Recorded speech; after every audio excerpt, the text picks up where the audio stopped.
Tonight I want you to imagine something so simple that most people miss it. Your spoken word is shaping your world. Florence Scovel Shinn taught that your life isn't happening to you, it's answering your decrees. And if that feels like a line from a forgotten book, good. Let it feel big, because the promise I'm making you is not hype, it's law. There is a hidden doorway in your ordinary days, and it opens the moment you speak from a new reality. By the end of this journey, you'll know exactly how to use your word like a wand, and why your future has to obey it. Florence used to say that life is a game, and the rules are spiritual. Not spiritual as an escape from reality, but spiritual the way gravity is spiritual. Unseen, effortless, exact. You don't need to believe in gravity for it to work. You don't need to be in a good mood for it to hold you to the earth. It simply responds. The laws she taught behave the same way. They are not sentimental. They are not delayed by your past. They don't need your permission to operate. They respond to what you consistently claim as true. And in a moment, you'll see the quiet way your life shows you what you've been claiming. So if your life has felt like a corridor with no windows, it isn't because you were overlooked. It isn't because you missed your chance. It isn't because you aren't the type of person who gets to have good things. It is because the corridor was built out of words you didn't realize you were building with. Inner sentences, quiet declarations, the way you talk to yourself about money, love, your body, your timing, your worth, the sigh you release when you check your phone, the story you tell when you feel tired. Most of us don't speak to life, we whisper toward it. We send mixed signals and then we blame the silence when it answers with confusion. Florence called this the spoken word, not just what you say aloud, but what you accept as true with feeling. In her world, a decree isn't a wish. It's a command to the creative law of your life. And what you consistently command becomes your reality. Whether it shows up as money patterns, love patterns, or health patterns, the harvest is always the echo of a deeper inner decree. Let me take you to a scene that might feel familiar. It's late. You are finally alone with your thoughts.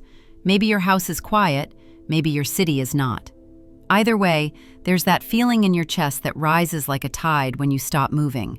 A question you avoid during the day finally sits across from you at night. Is this all there is? What if nothing changes? What if I'm too late? You don't even say the words out loud, but your body says them. Your nervous system says them. Your scrolling says them. And that's a prayer too. Not a prayer directed to some far-off sky, but a steady broadcast to the law. And the law hears it the same way it hears everything, as instruction. Stay with me, because the thing you call bad luck is usually a sentence you don't know you're repeating. Now I'm going to say something that can feel like a relief and a responsibility at the same time. You are not punished for your fears. You are matched to them. You are not rewarded for your faith. You are matched to it. The universe doesn't argue with you. It mirrors you. It reflects the inner climate you keep returning to. So the real question becomes, what are you reflecting right now? Look at your life the way you'd look at a garden. What has been growing? Not what you wish were growing, not what you intend to plant later. What's been growing consistently? If you keep finding the same relationships wearing different faces, if money keeps arriving in bursts and leaving in floods, if opportunities circle you but never land, if your body keeps carrying the same heaviness like a lifelong coat, you are not cursed. You are consistent. Something in you has been faithful to an old story, and consistency can be redirected. Faithfulness can be reassigned. A story can be replaced without violence, the way dawn replaces night, not by fighting darkness, but by entering with a different light.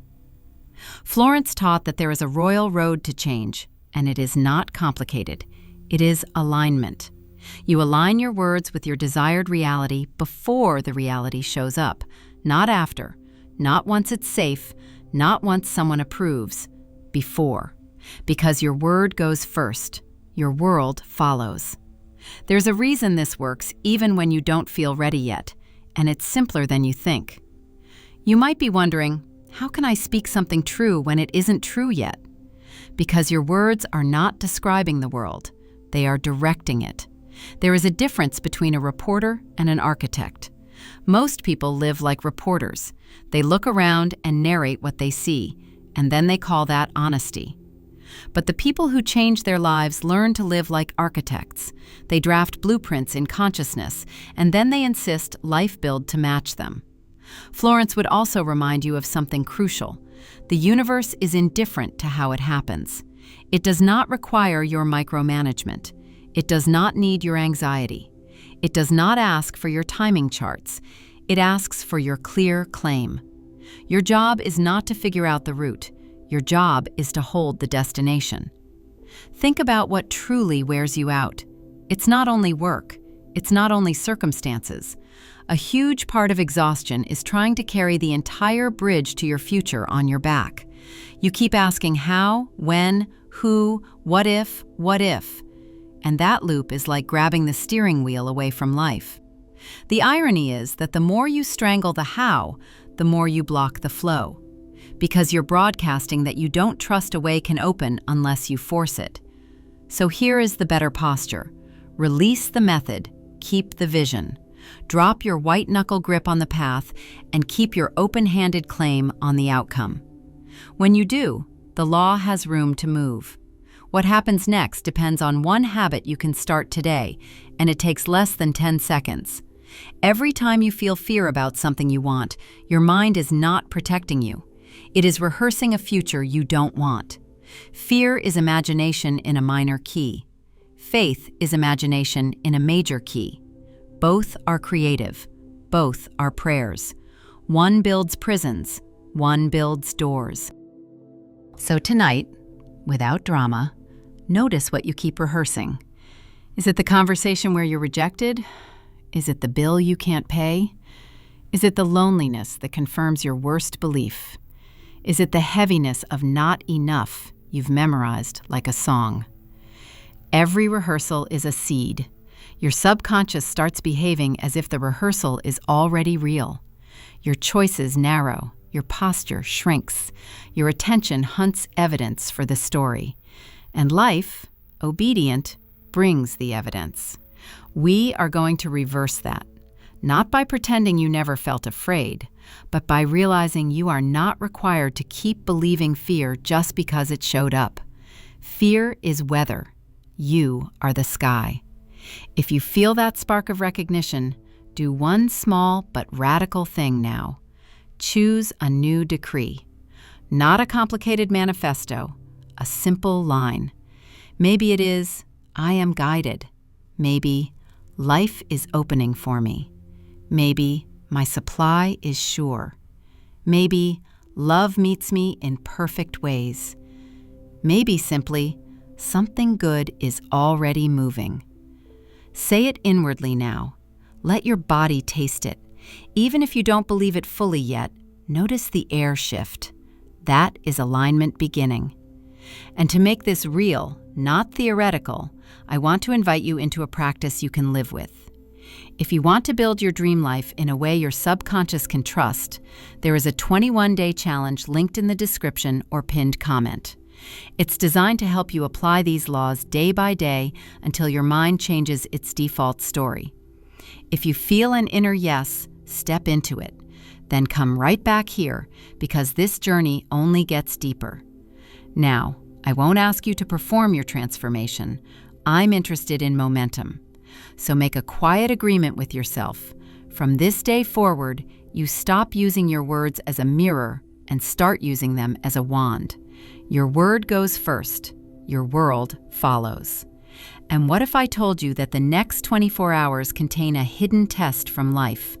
A small, almost invisible moment that will reveal exactly which reality you're choosing. And that moment is closer than you think. That hidden moment is never a thunderclap. It is ordinary. That's the point. The law hides its turning points in the plainest places, in the thought you think when you look at your bank balance, in the sentence that rises when someone disappoints you, in the reflex you have when a plan changes, in the quiet space between tasks when your mind drifts to its favorite worry. Those micro moments are the steering wheel of your life. Because the universe doesn't test your intentions, it tests your reflexes. Florence called these moments trials, not because life is cruel, but because life is honest. It brings you pop quizzes to show you what you truly believe. You can set intentions all day, but your reflexes reveal your faith. Your reflexes are your real decrees. So here's the practice. When a trial shows up, treat it like a stage cue, a spotlight in a dark theater. You don't panic. You don't collapse into the old line. You recognize the moment for what it is, a chance to speak from the new reality you've chosen. Suppose an unexpected expense appears. The old reflex says, "Of course, this always happens. I'll never get ahead." That is a decree for endless surprise bills. A new reflex says, "I bless this. My supply is immediate. I am always supported." You didn't deny the expense. You denied its power to define your life. And the law builds from what you accepted as true. That single response can change the next 30 days, not metaphorically, but mechanically. Suppose someone hurts you. The old reflex says, "People can't be trusted. I'm on my own." That is a decree for isolation. The new reflex says, "Only good can come to me. I release this, and I'm guided to what matches love." Again, you didn't deny the pain. You denied the conclusion your pain tried to sell you. This is what changes lives. Not the absence of storms, but the authority you claim inside them. Now I want to speak to the part of you that's tired. Not tired in a sleepy way. Tired in a, "how long do I have to carry this?" way. That tiredness is often a signal that you've been living from willpower instead of law. You've been pushing against life rather than directing it. You've been trying to earn what can only be allowed. Florence called this shift the easy way. People misunderstand it. They think it means lazy. It doesn't. The easy way is the way of alignment, where effort isn't wasted fighting yourself. When your word matches your desire, your actions start to feel like a river instead of a grindstone. You still move, but you're not dragging a boulder uphill in your mind while your body walks forward. Imagine two people rowing the same boat. One rows facing backward, staring at the wake. They say, "This is hard. The water is against me. I've always struggled." They row with tension, and the boat crawls. The other rows facing forward. They keep a destination in mind and say, "I'm carried by a current I may not always see." They still work, but they don't resist the water. Which boat goes farther without breaking the rower? Your inner talk is your body's climate. If you keep forecasting drought, don't be surprised when your energy dries up. If you keep forecasting storms, don't be surprised when your nervous system lives in a hurricane.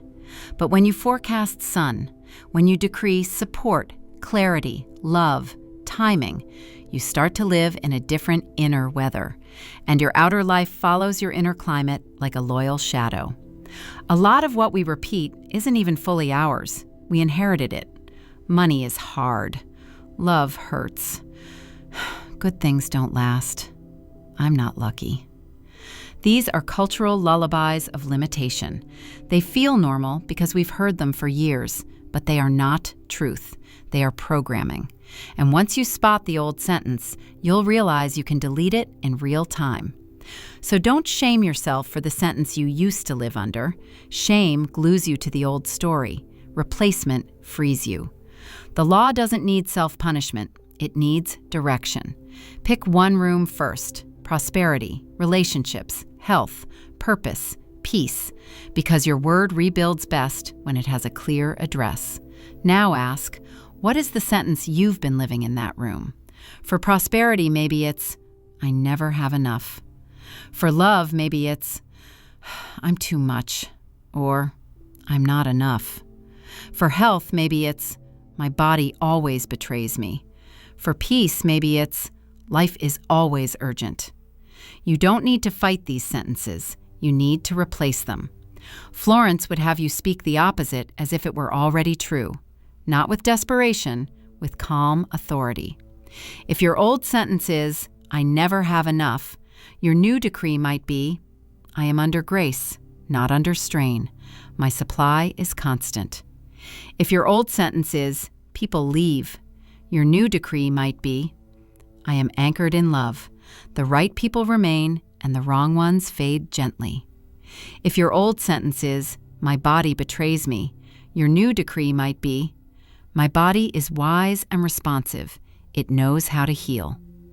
If your old sentence is, "Life is always urgent," your new decree might be, "I move in right timing. Peace is my normal." Let your decrees be believable enough for your nervous system to breathe, but bold enough to reroute your life. And right here, let's make this yours quietly. Drop a short comment with your new declaration.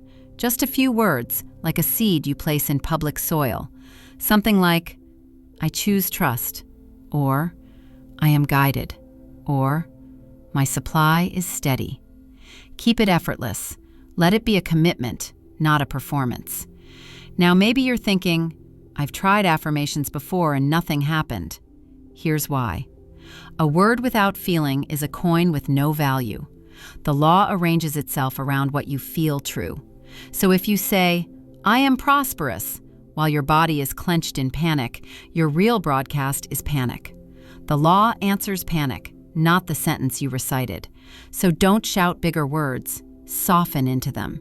Say the decree slowly, like warm water poured into a cold cup. Let the cup adjust. That is faith, not hype. Steadiness. The moment you stop begging and start assuming, reality begins to reorganize. Assumption is quiet.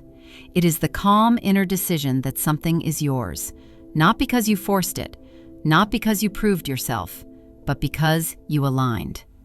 Your word goes first, your world follows.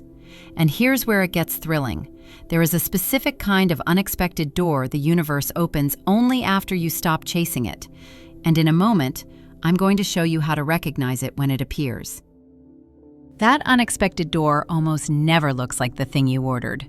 It looks like a detour, a hallway you didn't plan to walk down, a delay that's annoying at first, a conversation that lands in your lap, a no that later reveals itself as a better yes. The universe loves disguise. Not to confuse you, but to keep your mind from strangling the miracle with control. And the next door meant for you may already be approaching in disguise. So how do you recognize the door? You recognize it by the feeling of expansion, even when it's small, even when it scares you a little. Doors that match your decree carry a certain breath to them. They don't feel like your old patterns. They don't feel like your old compromises. They feel like a bigger version of you stepping forward. Florence said the right thing comes with divine calm. The wrong thing comes with desperation, urgency, a pressure to decide from fear. That's your compass. Ask, does this feel like expansion with peace or contraction with pressure? Because once you truly change your word, your outer world reorganizes. And the first stage of reorganization can feel like chaos. Old things shake loose. Old invitations show up one last time. Old doubts flare like ghosts at dawn. That is not failure. That is eviction. That flare-up is not a warning. It's evidence you've changed frequency. If you've ever rearranged a room, you know the mess comes before the beauty. For a moment, it looks worse than before. Furniture in the hallway, dust in the air. But it's just transition. Your life is doing that now. So don't interpret the rumble as a verdict. Interpret it as movement. Let's talk about timing. People say, "I've been decreeing for months. Where is it?" Florence would say, there is no delay in divine right timing. In modern language, the law is not late. You are in gestation. You are becoming the person who can hold what you asked for. Sometimes the desire doesn't arrive because the version of you who asked for it would have dropped it, ruined it, or been crushed by it. So the law shapes you first. It expands your self-concept. It trains your receiving capacity. It gives you smaller doors, courage, a new habit, a new friend, a small win, an idea. Those are not separate from your desire. They are its scaffolding. Because your miracle usually arrives as a sequence, not a single event.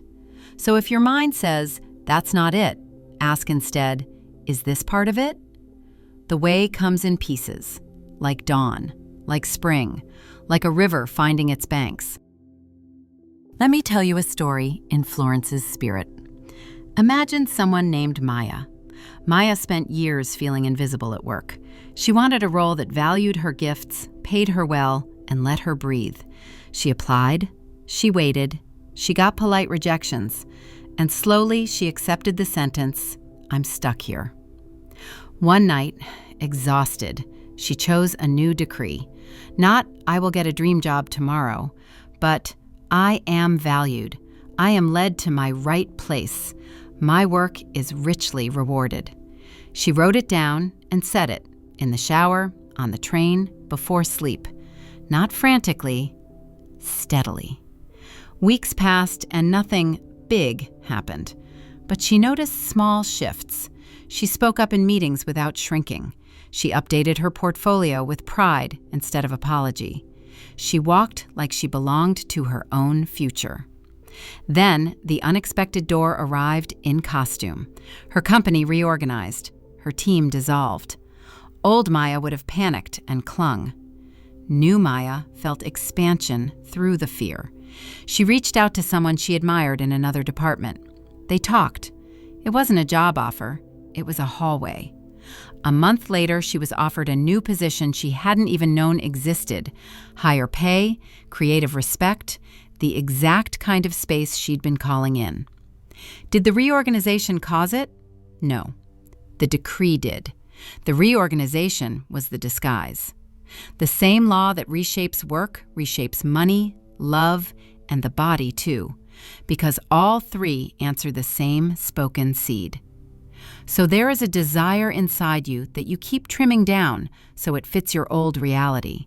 You call it realism, but realism rooted in fear is just a slow betrayal of your spirit. What is the desire you keep apologizing for? To be debt-free? To feel safe and wanted in love?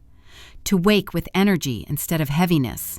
To create something that is yours? To stop surviving and start living? Whatever it is, stop describing it as distant.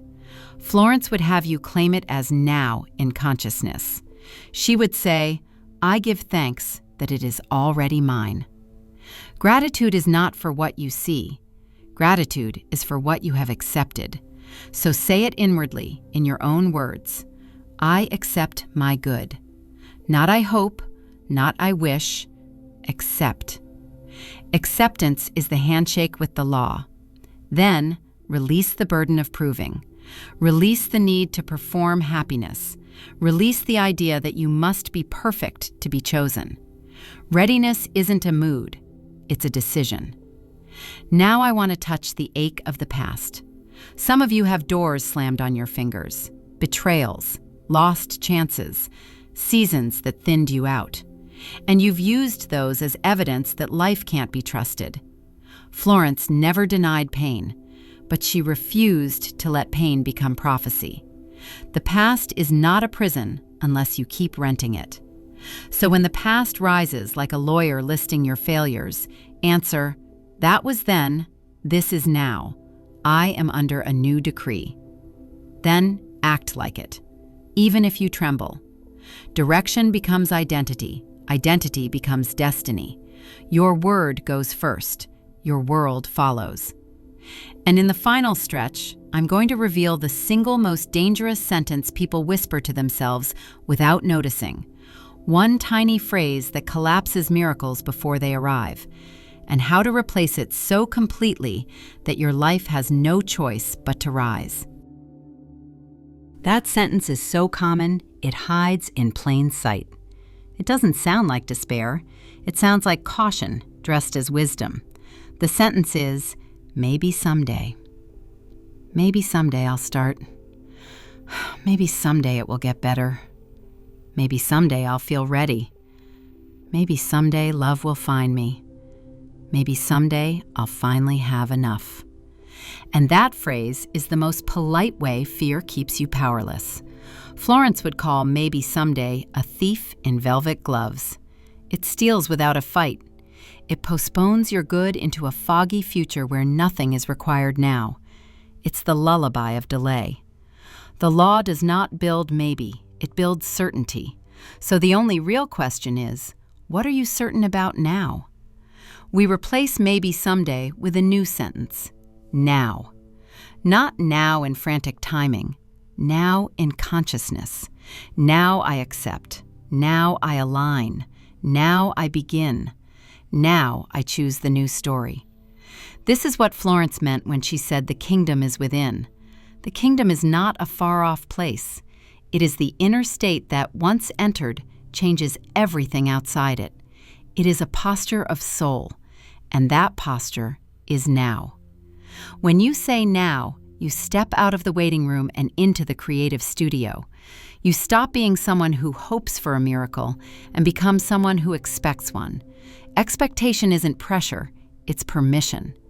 Say now over your supply. Say now over your healing. Say now over your love. The law can only build what you claim as present in consciousness. Let's make it practical. If your decree is real, your behavior will start to resemble it. Not because you're pretending, because your inner world is reorganizing your outer moves. You don't need to leap to the finish line. You need the next true step as the person you are becoming. If you're becoming prosperous, you start treating money with blessing instead of resentment. You stop narrating yourself as broke. You watch for channels instead of walls. You do one practical thing from trust. Send the email, apply, learn, organize, invest, not with panic, but with partnership. If you're becoming loved, you stop chasing what makes you shrink. You speak to yourself like someone worth staying for. You show up where love lives. You open without begging. You align. If you're becoming healthy, you stop speaking to your body like an enemy. You give it kindness. You cooperate. You don't decree healing while treating yourself like a burden. If you're becoming free, you stop calling chains personality. You call them patterns. Patterns can change. Florence taught that your word goes before you and makes level the rough places. Your word is the scout. It runs ahead into your future and rearranges the terrain. But it can only scout what you send it to scout. If you send it fear, it prepares thorns. If you send it faith, it prepares pathways. So don't wait for proof to speak. Speak so proof can form. There is a kind of person you have admired, someone who seems grounded, luminous, unshakable. What you admire isn't luck, it's inner authority. They decided who they were, and they kept repeating that decision until life agreed. You can do that, because the law is impartial. It works for whoever works it, and working it is not complicated. It is devotion to your decree. I want to guide you into a final inner scene. Imagine it is 1 year from now. Not fantasy, a real year, with real mornings, real challenges you handled differently. You are sitting somewhere ordinary, a kitchen table, a park bench, a car, a balcony, and you are remembering this moment. You're remembering the version of you listening with a mixture of hope and doubt, carrying a private ache. And from that 1 year later self, you feel something quietly shocking: gratitude for your decision. Not gratitude because life became perfect. Gratitude because you became true. Because you stopped whispering, maybe someday, and started living now. What changed in that year? Maybe your money steadied. Maybe your body softened into health. Maybe you built the work, the art, the calling that is yours. Maybe love met you, not because you chased, but because you aligned. Maybe peace became normal. Feel the texture of that life, the calm, the confidence, the quiet joy, the sense of belonging to your own days. Now bring that feeling into this moment, because that feeling is not from the future. It is the future being born in you now. Florence would say, the feeling of the wish fulfilled is the signal. When you accept it inwardly, it is already set outwardly. The law doesn't require more pleading. It requires more acceptance. So accept, right now, in the simplest way. Choose your key word, your decree seed. For abundance, maybe your key is increase. For love, maybe it is beloved. For health, maybe it is restored. For purpose, Maybe it is directed. For peace, maybe it is steady. Pick one. Let it be simple enough to remember in a storm. Then the next time life hands you a trial, an inconvenience, a delay, a disappointment, you will know what to do. You will not collapse into the old sentence. You will speak your key. And that moment will pass like a gate opening instead of a wall closing. Because that is who you are now. Someone who speaks first and watches life follow. There is no special permission required, no cosmic jury to impress, only the law and your relationship to it. And here is the promise from the beginning, now fully revealed. The hidden doorway has never been outside you. It has been in your mouth, in your imagination, in the sentence you choose when life tests you. Your word is your wand. Every decree is a blueprint. Your now is the birthplace of everything you've been calling someday. So go into the rest of your night or your morning and don't wait for a sign to begin. Be the sign. Speak like someone already supported, already guided, already on the right road. And when the old story tugs at your sleeve, smile gently and say, "That was the old game." Then reclaim your key. Then speak your decree again, because your word goes first, your world follows, and life is answering you.